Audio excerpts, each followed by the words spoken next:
Mes chers compatriotes, je vais parler d'une grande nation, le Sénégal.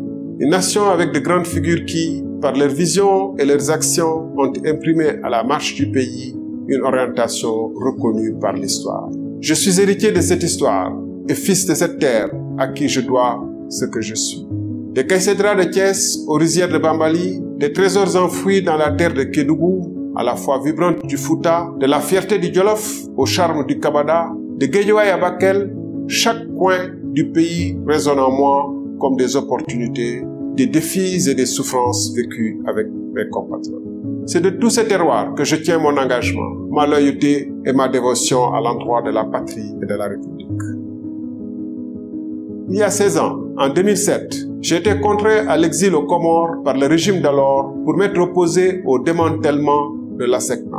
C'était mon devoir envers le Sénégal et l'Afrique. En tant que directeur général de l'autorité de régulation des télécommunications et des postes ARTP, en 2012, j'ai fait diviser mon salaire par plus de 3 pour matérialiser un engagement de campagne d'une gestion sobre et vertueuse. En 2017, ma démission du poste de ministre de l'Énergie a été motivée par le refus de signer des contrats d'hydrocarbures préjudiciables aux intérêts du Sénégal. Ces faits, parmi d'autres, attestent de ma loyauté envers mon pays. Jamais je n'ai failli à mon devoir de servir mes compatriotes. Mes chers compatriotes, aux 4 coins du Sénégal, j'ai croisé des femmes et des hommes pour qui trouver un repas par jour est un défi de chaque instant. J'ai rencontré des compatriotes pour qui se soigner, mettre les enfants à l'école sont des défis le long de l'existence.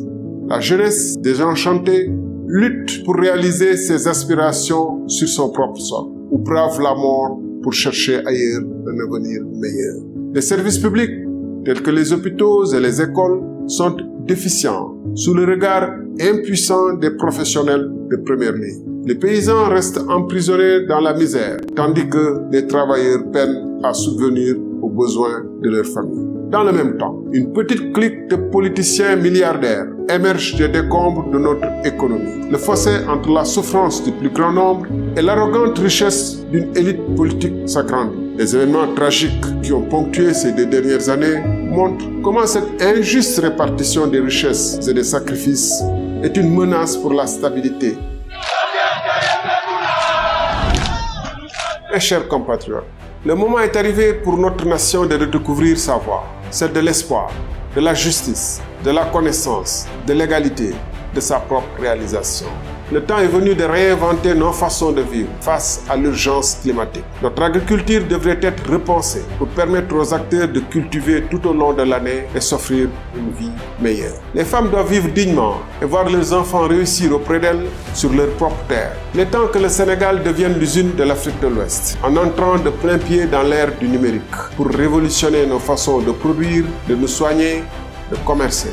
Le Sénégal sera un modèle de bouleversement fécond que la révolution numérique peut créer en Afrique et ailleurs. Nous ferons du Sénégal l'Académie de l'Afrique de l'Ouest. Nous ferons du Sénégal la clinique où l'Afrique de l'Ouest viendra se soigner.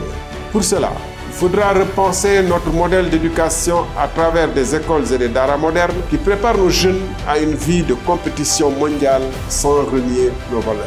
La corruption et la mauvaise gouvernance doivent être éradiquées. Sans cela, aucun développement n'est possible. Ce sera là notre priorité.